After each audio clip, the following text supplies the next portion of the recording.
This is going to be a video tutorial on how to enable or disable snapping in Microsoft PowerPoint. I will be using Office 365 software on a desktop PC for this.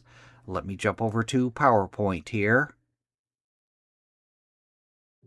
I have Microsoft PowerPoint opened up now.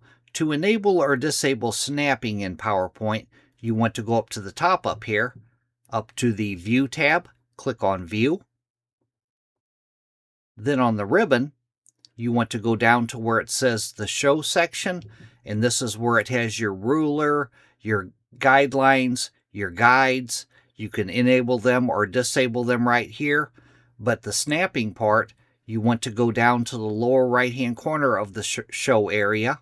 Click on the little drop-down arrow. A little dialog box will open up, and it says Snap Objects to Grid. If this is checked, then snapping is enabled. If it's unchecked, snapping is disabled. If you change any settings, you go down to the bottom, you'll click on OK. And that is how to enable or disable snapping in Microsoft PowerPoint. Thanks for watching.